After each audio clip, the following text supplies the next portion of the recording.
Bienvenue à tous dans la nouvelle interview que je vous propose à travers la série Femmes de Lumière. Alors d'habitude on voit un petit peu et puis aujourd'hui l'ordinateur a décidé que j'étais en mode fantomas. Donc écoutez, j'ai le grand plaisir de vous présenter Charlotte. Charlotte qui est énergéticienne de l'autre côté de l'Atlantique et qui m'a fait le plaisir d'accepter mon interview. Donc bienvenue à toi Charlotte, tu vois aujourd'hui c'est toi qui es totalement en lumière. Ben oui, exactement. Je vois ça. Je te remercie. Pour commencer, tu voudrais bien nous en dire un peu plus sur toi. Qui es-tu? Que fais-tu? Et comment tu es arrivée à faire ce que tu fais aujourd'hui dans la vie? Alors, ben moi, en fait, donc je m'appelle Charlotte Delahaye. Je suis canadienne d'origine française. Donc, je vis à Montréal depuis presque 8 ans maintenant, avec mon fils qui a 5 ans. Et en fait, moi, ce que j'aime faire, c'est développer des relations authentiques et uniques. Donc, voilà qui je suis. Je suis authentique et j'aime être au contact de gens authentiques également. Super.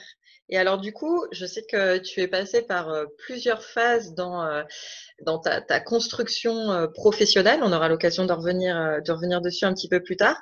Aujourd'hui, qui tu accompagnes et de quelle manière? Alors en fait, moi, j'accompagne aussi bien les hommes que les femmes, mais plus particulièrement les femmes qui viennent me voir. Donc, je les accompagne sur le chemin de la guérison physique et ou émotionnelle. Donc, ce que je fais, c'est qu'en fait, je vais libérer leur blocage physique et émotionnel à la racine. Donc, j'adapte à chaque personne en fait mes soins par rapport à une technique que j'ai mise en place suite à tout un tas de formations que j'ai suivies et qui m'ont permis d'avoir vraiment, de mettre en place une méthode très précise qui s'adapte vraiment à chacun. Donc, c'est ça, je fais ça depuis des années et je vois des résultats vraiment fantastiques et les gens sont vraiment époustouflés par le fait que par des soins énergétiques et un accompagnement un peu plus précis qui associe aussi bien des techniques, des méthodes, des outils, des exercices, etc., que en fait, je les intègre pleinement dans leur évolution, dans leur guérison et c'est ça c'est une approche qui est assez différente de ce qu'on voit dans le domaine. D'accord. Donc en fait, du coup, les personnes aujourd'hui ne viennent pas te voir pour une problématique particulière. C'est vraiment au niveau de blocage, en fait, toi, que tu agis pour, on va dire, dénouer les nœuds et leur permettre, du coup, de se sentir vraiment libérés par rapport à une problématique particulière. Oui, exactement. C'est tout à fait ça. En fait, souvent, les gens viennent me voir pour un problème en particulier quand même. Mais en fait, moi, avec mes soins, je vais identifier ce qui bloque derrière ça. Parce que, en fait, le problème en particulier de la personne, au final, on se rend compte que ben, c'est juste le symptôme de quelque chose qui est bloqué plus en profondeur, en fait. Qu'est-ce qui t'a amené à faire ce que tu fais, du coup, aujourd'hui, de cette façon-là? Ah bah alors, c'est une bonne question. Je sais depuis que je suis toute petite que je veux aider les gens. J'ai eu un bel exemple en fait par mon père qui à la base est agriculteur en France et lui en fait il fait des soins énergétiques depuis l'âge de 18 ans et en gros je voyais des gens passer à la maison tous les jours pour se faire soigner par mon papa de différents maux, mais mon papa lui c'est plus des maux physiques qui traitent comme de l'eczéma, des verrues, des brûlures, etc. Et en fait depuis toute petite il me dit mais Charlotte ce que je fais tu peux le faire. Sauf que moi, bah, j'étais un peu trop terre à terre. Je voyais bien qu'il y avait des gens qui venaient, qu'il y avait du résultat, mais je me disais que j'étais pas capable de le faire et puis que voilà, que je comprenais pas trop comment ça fonctionnait. Je trouvais ça incroyable qu'on puisse faire comme ça de la guérison avec ses mains. Enfin bon, j'étais un peu époustouflée par tout ça. Puis du coup, je me suis dit non, non, c'est pas pour moi, c'est pas pour moi. Et puis, donc, je me suis lancée dans un parcours professionnel traditionnel, les études, les emplois, etc., qui me convenaient, mais je sentais que c'était pas ça que je voulais faire. Et donc, au final, je me suis lancée, en fait. Je me suis lancée, j'ai pris des formations, j'ai pratiqué beaucoup sur tout type de personnes, allant de l'enfant jusqu'à à la personne en phase de décès. Et puis voilà, j'ai passé le cap de me dire, bon allez, je me lance, c'est pour moi. Mais par contre, en faisant ça, au début, je gardais mon emploi à temps plein à côté parce que j'étais pas prête encore à me révéler, à briller en fait devant les autres. Et puis voilà, il y a un moment où j'ai fini par lâcher mon emploi à temps plein et puis à me mettre vraiment à fond dans cet accompagnement qui a des résultats incroyables.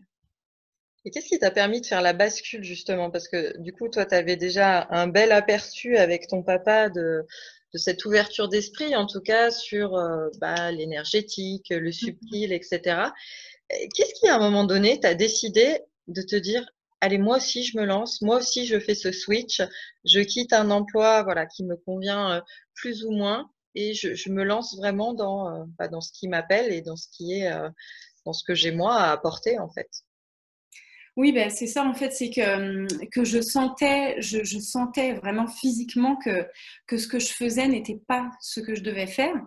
Donc, et puis ça faisait des années que je savais que ça, c'était quelque chose qui allait vraiment être ce que j'allais faire. Mais ce qui m'a permis de me lancer, en fait, c'est un peu bête, mais c'est qu'il y a 5 ans, j'ai croisé à 2 mois d'intervalle en fait une personne en France dans la rue en marchant, en me baladant, en allant visiter ma famille en France, qui est venue me voir et qui m'a dit vous êtes guérisseuse et puis elle est repartie. Donc là je me suis dit ok, premier signe. Et ensuite, un mois ou deux après, pareil, dans la rue à Montréal, j'ai croisé une femme qui est venue me voir, que je connaissais de nulle part, qui m'a dit aussi que j'étais guérisseuse et qui est repartie. Donc là, je me suis dit, bon, Waouh! là, je pense que c'est des signes suffisants pour me dire que c'est le moment. Et j'ai pas réfléchi, en fait. Je savais que ça m'appelait, ça m'appelait, ça m'appelait. Et puis, avec ces deux personnes que j'ai croisées, je me suis dit, c'est bon, c'est là. C'est Ouais, là. effectivement, un beau message du destin, Ouais. on peut dire ça comme ça. Est-ce que ça a été facile du coup pour toi de faire la bascule en fait entre un job qu'on pourrait qualifier de normal et un emploi beaucoup plus voilà beaucoup plus subtil que beaucoup de personnes pourraient penser moins terre à terre. Comment toi t'as réussi à être entrepreneur, à devenir entrepreneur dans ce domaine-là et à commencer à te développer?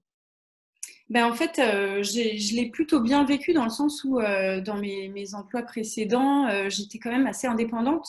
Donc, je faisais ce qu'il fallait que je fasse, mais seule pour différentes entreprises. Et du coup, en fait, ça m'a pas paru difficile parce que j'avais l'impression d'avoir les mêmes responsabilités, de m'engager autant, en fait, que ce soit pour moi en tant qu'entrepreneur que pour les entreprises pour lesquelles je travaillais. Et sauf que là, je suis dans ma mission, donc c'était encore plus motivant. Et je pense que ce qu'il faut garder en tête quand on est entrepreneur dans ce domaine-là ou même dans d'autres, c'est qu'il faut vraiment avoir confiance en soi. Il y a plein de fois où on se dit, oh là là, est-ce que je ne suis pas en train de faire une bêtise ou est-ce que le syndrome de l'imposteur, est-ce que je suis assez bonne, est-ce que si, est-ce que ça fait tout un tas de questions et puis de croyances limitantes en fait. Et voilà, moi j'ai gardé foi, et c'est ce qui m'a permis de développer mon activité assez rapidement et puis tout en ayant des résultats qui étaient tout le temps au rendez-vous, quoi. Donc c'est ça, moi je pense que j'ai juste pas perdu foi en fait. Alors aujourd'hui, tu me disais que du coup, tu ne travailles plus qu'exclusivement en distance, en distanciel. Quels ont été, toi, quand tu t'es lancé, puis tout au long de ton parcours, tes plus gros blocages personnels, justement, quant à ton activité et ce que tu avais envie de réaliser? Alors, mes plus gros blocages personnels, je pourrais dire que c'est ça, c'est juste que oui, j'ai toujours gardé foi, mais effectivement, je suis quelqu'un à la base d'un peu, je dirais un peu timide ou quelque chose comme ça, enfin, où le manque de confiance en moi, c'est à la base, c'est pas quelque chose qui est inné chez moi, c'est pas quelque chose qui est très facile. Quand on parle de moi, c'est vraiment difficile pour moi. Et donc, ce qui m'a permis en fait, d'évoluer là-dedans, ben, je me suis fait moi-même aider en fait pour ça.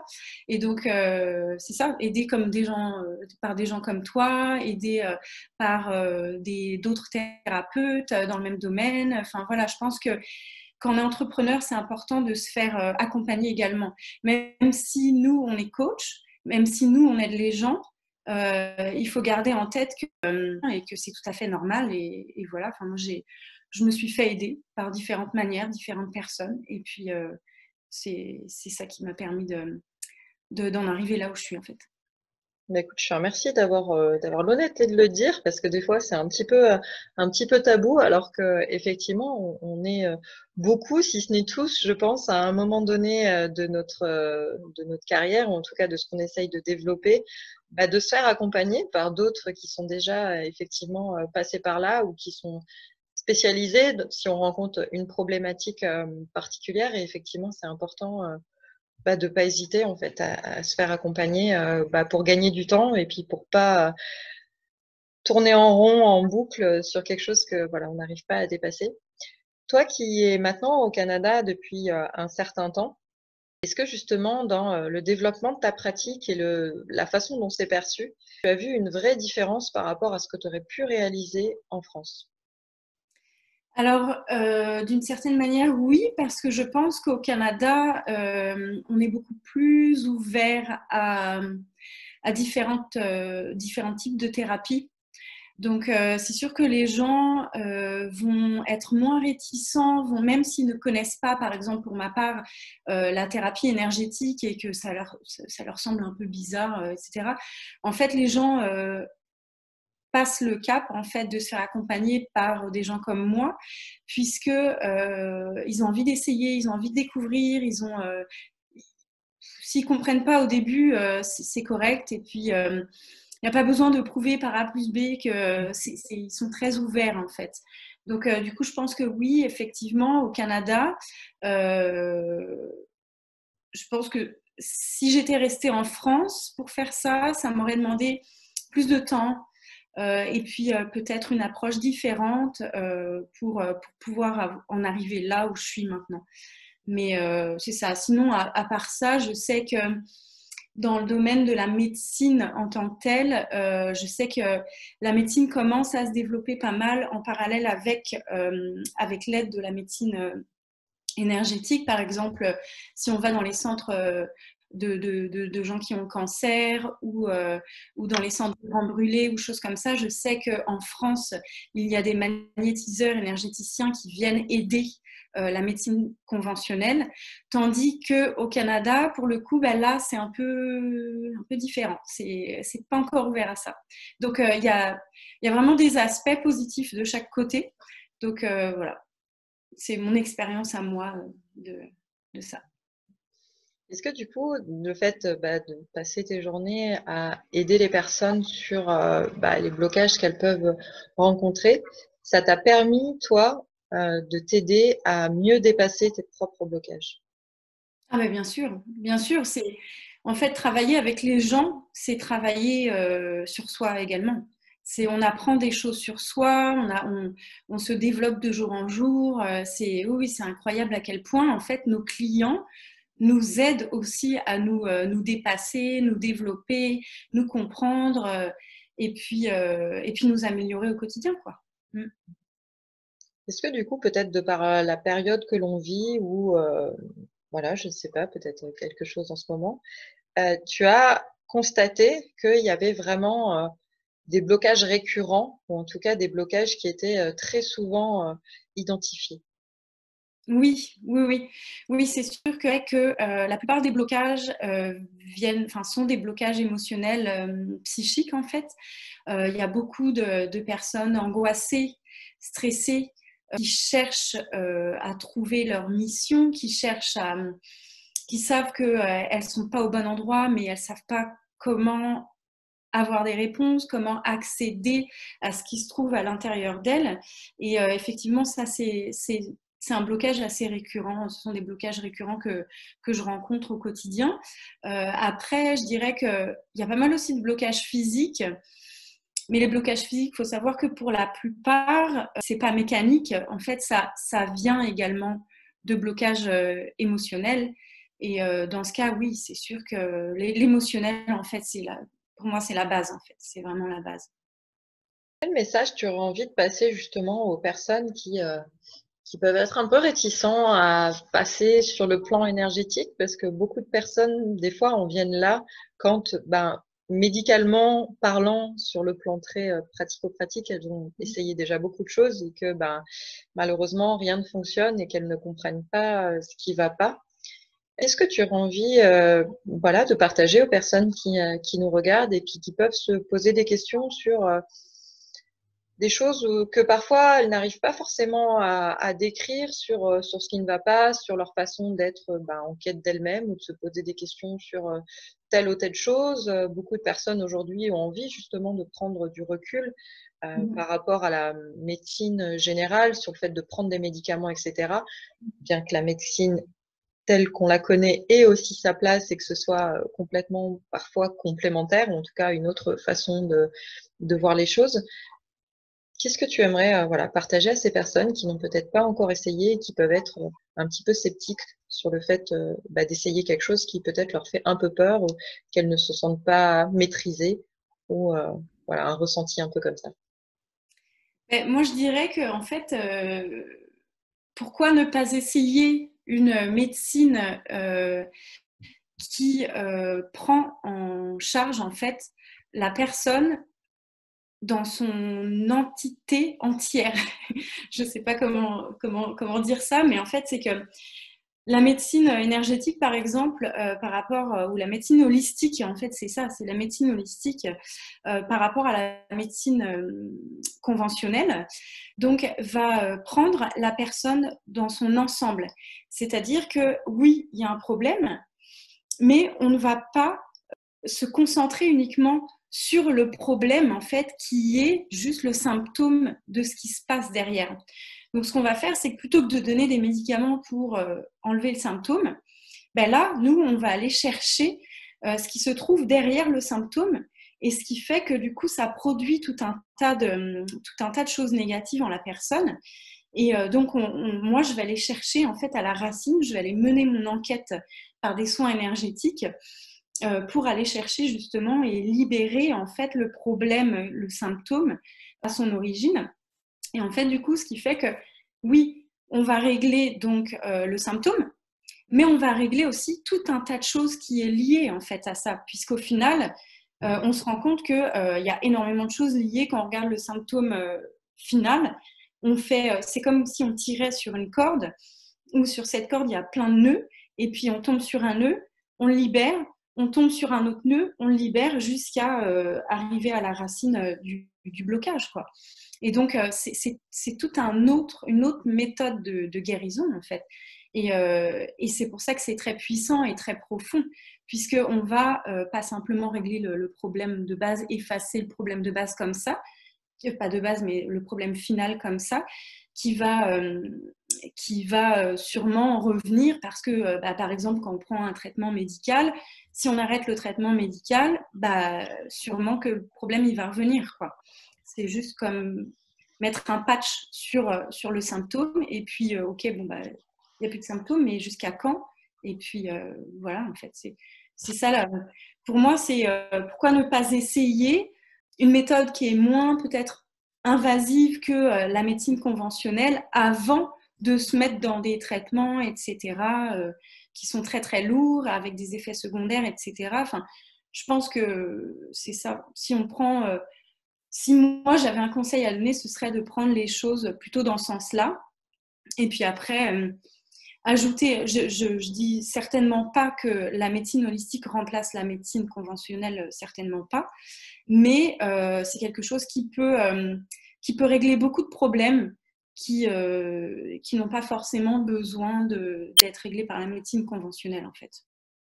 Oui, c'est ça, c'est que notre corps nous envoie quand même un certain nombre de messages et comme tu dis, les symptômes ne sont finalement qu'une alerte pour aller voir eh ben, ce qui se cache dessous et ce qui se passe concrètement et que ça peut être intéressant en tout cas en première intention et puis là encore aussi si ça vous inspire, si vous vous sentez attiré par ça, d'essayer, au moins une fois ou deux, peut-être avec deux personnes différentes et puis deux typologies de pratiques, de voir simplement ce que ça vous fait, en fait, de voir comment ça vous parle, de voir ce que vous ressentez et puis, voilà, de gérer les choses d'une autre façon si effectivement vous estimez que ça ne vous convient pas. Mais en tout Mm. cas, je pense que c'est effectivement intéressant d'essayer et puis, de voir ce qui se passe. Oui, c'est ça. C'est comme, enfin, je dirais, je pense que c'est important maintenant de se prendre de prendre soin de soi, de sentir ce qui est bon pour soi, et puis de se dire, voilà, est-ce que je le sens, est-ce que je le sens pas, faire nos choix en fonction de ce qu'on ressent au niveau de notre cœur. Et c'est sûr qu'un thérapeute ou un médecin ou n'importe quoi, quel accompagnant, en fait, je dirais qu'il faut le choisir comme ça. On le sent ou on ne le sent pas. Et voilà, c'est très important de commencer par ça, sentir si la personne qui nous propose de nous accompagner peut nous correspondre, si ce qu'elle nous propose nous parle, même si on ne comprend pas exactement comment ça fonctionne. Moi, je vois la plupart de mes clients, il y a ils connaissent pas, ils savent pas ce que c'est que les soins énergétiques, ils comprennent pas, mais ils se lancent quand même parce que ils ont confiance, puis qu'ils ont vu aussi qu'il y avait eu des résultats par soit des personnes qui connaissent, soit d'autres témoignages que je peux avoir de clients sur lesquels ils sont tombés. Enfin voilà, c'est une question de confiance, c'est une question de feeling. Je pense que parfois, faut arrêter un peu de se poser des questions et faut y aller avec son cœur. Faut vraiment y aller avec son cœur parce que faut lâcher prise, quoi. En fait, c'est ça. C'est qu'on a bien du mal tous à lâcher prise pour plein de choses, mais parfois, je trouve que quand il est question de bien-être, d'évolution, de santé, etc., que ce soit physique ou émotionnel, ben, là, faut y aller, quoi. Faut se lancer, mais il faut penser avec son cœur. Oui, c'est ça. Est-ce qu'au final, on a besoin de comprendre concrètement ce qui se passe? Je suis pas sûre. C'est peut-être d'ailleurs comme ça que ça marche le mieux. Quand on cherche pas à comprendre et puis qu'on s'abandonne un petit peu, alors toute proportion gardée bien sûr, mais qu'il y a vraiment ce laisser faire en fait Mm. qui opère parce qu'effectivement, on arrive à rentrer en pleine confiance avec le praticien et cette notion de confiance, effectivement, je pense qu'elle est présente dans tout accompagnement, quel qu'il Mm. soit. Parce que on peut livrer des choses qui sont parfois quand même un peu intimes, en tout cas qui font partie de notre histoire personnelle aux praticiens que l'on rencontre. Et c'est important d'avoir effectivement ce feeling, je le sens ou je le sens pas. Est-ce que ça me parle? Est-ce que ça me parle pas? Est-ce que j'ai envie? Est-ce que off? Pour effectivement, voilà, trouver quelque chose qui correspond, puis quelqu'un par qui on a envie de se faire accompagner sur un petit bout de chemin. En général, si j'ai bien compris, toi, c'est vraiment pour que le problème soit résolu, hein. On cherche pas à mettre un pansement, on va vraiment chercher, comme tu disais, à la racine pour permettre aux personnes de redevenir autonomes et vraiment responsables de leur vie. Est-ce C'est que ça. du coup, voilà, une fois que l'objectif, on va dire, de base a été résolu, c'est OK? Ou est-ce que t'as des clients, des patients qui reviennent te voir régulièrement pour voilà, traiter d'autres choses ou en tout cas s'intéresser à peut-être un autre domaine qui peut être encore bloquant pour eux? Alors oui, en fait, j'ai différents types de personnes. Soit la personne est venue me voir pour la première fois pour régler vraiment son plus gros problème qui la bloque dans sa vie. Et donc là, ben, si c'était vraiment le plus gros problème qui l'empêchait d'avancer, ben non, elle va pas revenir parce que effectivement, c'est réglé. Donc c'est parfait comme Mmh. ça. Moi, ça me convient très bien. Et puis d'autres, en fait, qui ont plusieurs types de problèmes qui ne sont pas forcément liés. Et dans ce cas-là, en fait, on va s'attaquer au premier problème. Donc là, on va enlever tout ça à la racine.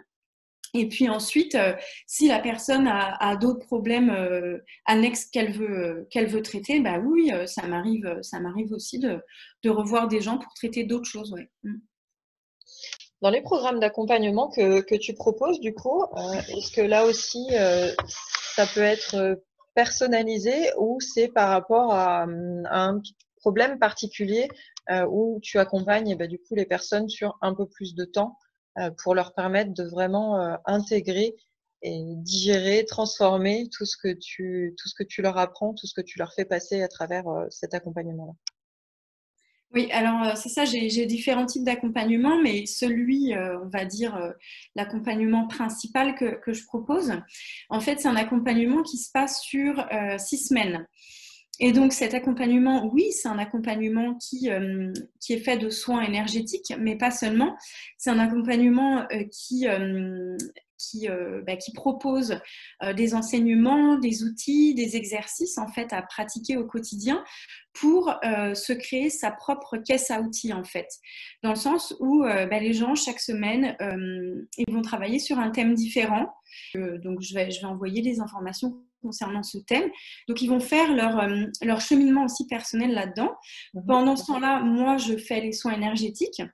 Et en fait, ce qui fait, c'est que ça englobe vraiment toutes les sphères de la vie de la personne. Par exemple, on va traiter un problème émotionnel, des angoisses qui sont vraiment intenses. Donc là, moi, avec les exercices, etc., je permets à la personne de prendre en main ses angoisses, de les identifier moi, je les débloque à la racine. Mais après ça, la personne, en fait, elle peut rester dans comment dire, dans cet esprit, dans cette énergie haute Ouais. jusqu'au bout, quoi, en fait. Parce qu'en fait, c'est vraiment un travail qui se fait à deux. C'est un travail qui se fait de mon côté, c'est un travail qui se fait du côté de la personne. Et donc, ces deux façons de faire, en fait, s'allient pour aller vraiment débloquer le problème définitivement, quoi. Est-ce que ça arrive aussi que certaines personnes viennent te voir en disant, voilà, j'ai pas vraiment de problème particulier, mais je viens faire un bilan et pour, voilà, simplement, comme tu le disais, m'occuper de moi et puis prendre soin de ma santé, de mon bien-être. Oui, bien sûr, oui, oui, ça arrive parce qu'en fait, moi, avec les soins énergétiques aussi, je peux faire des soins de base, comme j'appelle ça, ou bien des soins de crise ou des soins d'urgence, ça dépend pourquoi. Mais là, c'est pour... en fait, ça permet de rééquilibrer énergétiquement la personne. Donc, par différents moyens, différents soins énergétiques. Mais en fait, c'est ça s'adapte vraiment à chaque personne. Donc, je ne vais pas utiliser les mêmes outils pour chaque personne. Je ne vais pas utiliser les mêmes outils si on fait un accompagnement, par exemple, sur 6 semaines, à chaque soin. Ça va vraiment dépendre de l'évolution de la personne là-dedans. Ça va vraiment dépendre de comment réagit la personne, comment elle ressent les choses. Voilà, c'est vraiment c'est génial parce que tout s'adapte en fait. Tout s'adapte et chaque personne est différente. Et moi, je pars du principe que je peux, je peux pas accompagner chaque personne de la même manière parce que chaque personne est différente, chaque personne est unique, chaque personne est authentique. Et donc voilà, faut s'adapter et c'est génial parce que le fait de pouvoir le faire à distance, il n'y a aucune limite. Il y a rien qui empêche de le faire, quoi. Est-ce que du coup, le fait de travailler à distance t'a permis justement d'étoffer tes clients, d'étoffer ton impact et de pouvoir développer ton activité à un tout autre niveau? Oui, bah oui, oui, c'est sûr que le fait de pouvoir accéder à tout le monde à distance, en fait, ça me permet, moi, d'avoir des personnes que j'accompagne qui viennent de partout dans le monde. Donc là, actuellement, on termine un programme de 6 semaines avec une équipe de 15 personnes parce que pour le programme de 6 semaines, donc je prends 15 personnes. Donc oui, il y a l'accompagnement individuel, il y a le travail personnel de la personne en tant que telle. Et après, il y a aussi donc, cette synergie de groupe qui fait que le travail individuel est décuplé en fait grâce à l'énergie du groupe. Et donc là, c'est top parce que j'accompagne des gens qui viennent qui ont 7 nationalités différentes. Donc, c'est tous des francophones, mais c'est génial avec des cultures différentes. On a des partages qu'on n'aurait pas si on faisait que du présentiel, quoi. Oui, assurément. C'est vrai que c'est l'avantage de travailler comme ça à distance. Qu'est-ce que tu pourrais dire aux personnes qui, alors déjà, sont peut-être un peu sceptiques sur les soins énergétiques, mais alors les soins énergétiques à distance, n'en parlons pas. C'est clair. Ça, ouais, ben, c'est sûr que tout le monde peut se poser la question, mais en fait, si on connaît un peu la physique quantique, les neurosciences, la neuroscience, etc., on se rend compte qu'en fait, tout est fait d'énergie et que notre état psychique aussi influence beaucoup notre état physique.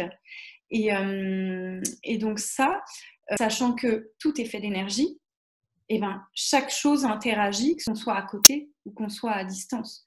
Le tout, c'est vraiment de se dire qu'il n'y a pas de frontières, il n'y a pas de limite, que tout est interrelié en fait. Pourquoi on voit souvent, en ce moment, plus de par tout ce qui se passe dans le monde, des groupes de personnes qui se mettent à méditer en même temps partout dans le monde. C'est que c'est pour avoir un impact sur le monde. C'est pour que ça montre bien en fait que l'énergie n'a pas de frontières, que l'énergie influence tout le monde et qu'on peut être touché par n'importe qui à l'autre bout de la planète, quoi. Dans tous les cas, si vous êtes sceptique, le meilleur moyen, c'est encore d'essayer et de vous faire votre propre avis. Parce que c'est vrai que comme ça peut paraître un petit peu déroutant, un petit peu bizarre, un petit peu, voilà, particulier. Et l'avantage, c'est que c'est quelque chose de très doux, finalement. Et c'est vrai que même si de prime abord, on n'en perçoit pas forcément toujours le changement, en fait, les résultats, voilà, ce qui a changé, le travail est vraiment bluffant parfois. Euh, voilà, n'hésitez pas à vous faire votre propre idée là-dessus. Comment on fait du coup, Charlotte, pour te retrouver, pour prendre contact avec toi et puis voir un petit peu ce que tu peux proposer par rapport à là où on en est, puisqu'on est prêt à accepter aussi de faire. Oui, eh bien, en fait, on peut me retrouver directement sur Facebook. Donc, à mon profil personnel, Charlotte Delahaye. Mhm. Ou on peut aussi me retrouver également sur Facebook, de par mon groupe qui s'appelle La guérison par l'énergie, libération, vitalité et sérénité. Donc, par rapport à ça, en fait, je réponds à toutes vos questions. J'anime ce groupe, donc La guérison par l'énergie, qui est un groupe privé sur Facebook, qui compte plus de 1000 membres. Et tous les jours, il y a de nouveaux membres sur le groupe. Donc, ça montre qu'il y a vraiment de l'intérêt pour ça, que les gens s'ouvrent de plus en plus à ça. Et moi, je suis vraiment bluffée par le fait oui, que les gens commencent à prendre conscience qu'il y a d'autres moyens de se sentir bien, d'autres moyens de se sortir de ces blocages. Et voilà, je parle de ça sur le groupe et je réponds à vos questions. Voilà. Donc, n'hésitez pas à me contacter, à venir me voir, à me poser vos questions, vos doutes, tout ce que vous voulez. Je suis là pour y répondre. Je suis très disponible en tout temps. Il n'y a pas de problème. Super, écoute, je n'hésiterai pas et je mettrai tous tes liens sous cette vidéo pour que les personnes puissent venir à toi de façon beaucoup plus directe.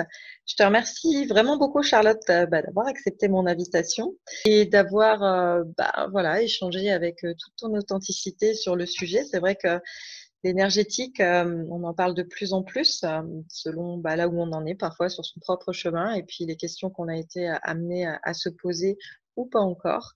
Donc, merci de partager ça, merci de partager ce que tu fais et puis voilà, de simplement oser, pour une fois plus que jamais, te mettre en lumière toi.